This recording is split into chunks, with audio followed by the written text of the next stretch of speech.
Ask yourself a question. How would you be right now if you learned your ABCs starting from the middle or starting from the end? To another level. Let's hit it. To another level. Hello, Professor David here with another video for you today. But guess what, guys? This one, I'm not going to show you any technique on this one. I'm going to do something much more valuable and much more important. You see, understand, if your mind ain't right and your head is not right, forget about your training. You're never going to train right. You're never going to do anything right. You understand? Because I have a thing I call the 21 laws of street self-defense. You know why I put this together, guys? Because in everything, there's a beginning, there's a middle, and there's an end. Ask yourself a question. How would you be right now if you learned your ABCs starting from the middle or starting from the end? Everyone learned the ABCs the same way. No matter what country, what language, the same way. From the beginning, A, B, C, D, E, F. That's right. ABCs. No one started in the middle. You'll mess the kid up. Hey? In business, there's a way of doing things. This is where you start. Then you move to this. Then you do this. Then you get the outcome that you want to get. But you know what? In martial arts, in combat, most people say in fighting, they just, where's the middle? Where's the beginning? What to do? They don't tell you that. Okay? They may put you when you join the school. Here, get in, do this kata, do this movement. This is movement of kata number 1. Or get in, put the gloves on, start fighting. What? That's not the beginning. What is the beginning? I want to talk to you about the beginning. Okay? The number one thing that every instructor and every person who ever stepped into any boxing hall, jiu-jitsu school, wrestling school, judo school, aikido, any martial arts school whatsoever, they went in there for a reason. They went in there because they were one type of person. Hopefully, when they get through with the training, they come out another type of person. And what is that called? It's called personal development. That's the number one thing of the 21 laws of self-defense. Kenny, come on in here. Let me ask you a question. Yeah, I'm going to bring Kenny in here. Okay? And you be honest. You ask yourself this question. When you walk through the doors of your first martial arts program, did you feel like you were a bad, tough guy that could kick everyone behind? Not at all. Don't talk to me. Talk to them. Not at all. Not at all. I walked in thinking, listen, I don't know how to handle a situation if it jumps off. And with me, I kept playing out scenarios. What if this happens? How do I deal with it? What if that happens? How do I deal with it? I didn't know. So that was my reasoning for coming in to a self-defense, or lack of a better expression, martial arts environment, so I could learn the what ifs, because I didn't have the confidence. I didn't have the personal development to deal with those situations. So that's why I had to come in to get the information. And let me tell you something. You see, Kenny's not a small guy, okay? You got guys who are smaller than Kenny, and they think the attitude. A lot of you big guys, a lot of you guys that are big in size, some of you think you're diesel because you lift a little weights and you can kick behind. I used to own a gym and a martial arts school together combined. Okay? One floor was the gym and the other floor was the martial arts. And it was amazing to me where these guys came in. They wasn't that bulky. It wasn't that tough. They were just regular guys. They started doing their creatine and mixing their powder. They started lifting their weights. Some of them doing steroids. They bulk up. And all of a sudden, just because they got bigger, they think they got fighting skills now or self-defense skills. Why is that? You know why? Their confidence changed. The weights made them feel stronger, made them gave them confidence. It's false confidence, but nevertheless, it changed the way they feel or they feel about themselves. When they looked in the mirror, Michael Jackson said the man in the mirror. When they looked in the mirror, they didn't see that skinny little weak guy anymore. They see a guy who's diesel that may be intimidated to somebody else. Okay? Kenny, how many guys came through our door? Big dudes, man. Strong, right? Very strong.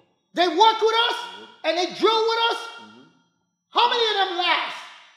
Not many. And keep in mind, it's not, we're not doing all like heavyweights, or we just banging and doing what we do. And it's a whole different type of training that now their big and their bulkiness is not ready for. And they realize very quickly, and some of them never come back because they realize very quickly that their size don't mean a goddamn thing. You were soft before you started lifting weights, and you still soft inside. Okay? You like a marshmallow that been barbecued. Or outside you crusty and hard, but the inside is still soft. Because you know what you gotta do? You worked on the outside, but you didn't work on the inside. Personal development matters. You gotta build yourself from the inside out. So you understand you have the real confidence, the real skills. You know in your heart, I know what I know. I may not know everything, but I'm very good at the little bit that I know. And that's what we do here. We make our students understand you don't have to be experienced, but you are qualified to do what you need to do when you need to do it. Because we train the right way. And don't be afraid of someone because of their size. Because that's all they may be using to intimidate you, hopefully hoping you back down. You see me, I understand. You might be bigger than me. You might be stronger than me. You may be diesel. Guess what? You lift more than I do. You punch harder than I do. You see? But if I go first, I know you ain't never getting a chance. And I'm not bragging that I'm some great fighter. I'm not. I ain't no fighter. I don't train to fight. So I don't teach people how to fight. See, but what I do train for is to take the shot. Hold on, Kenny, please. You see a sniper?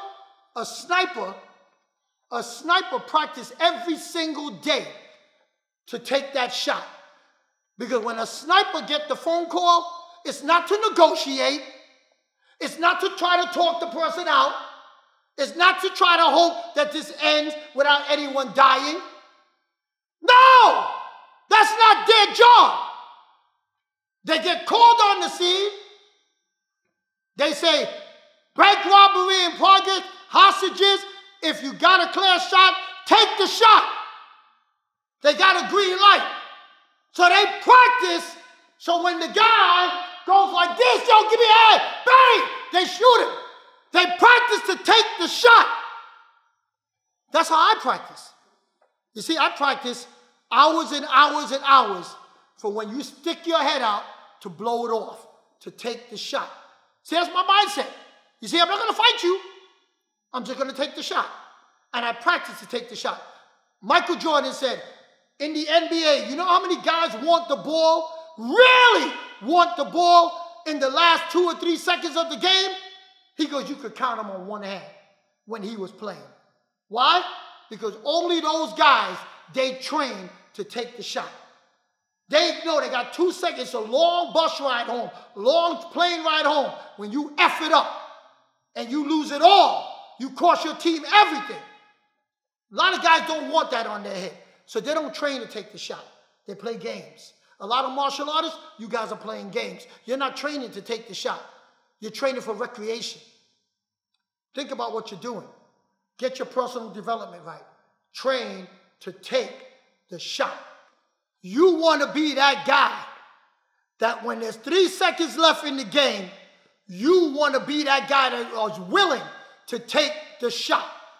Guys, remember, good enough isn't good enough if it can be better. Do not wish it was easier. wish you were better. Train to get better. Okay? Train to get better.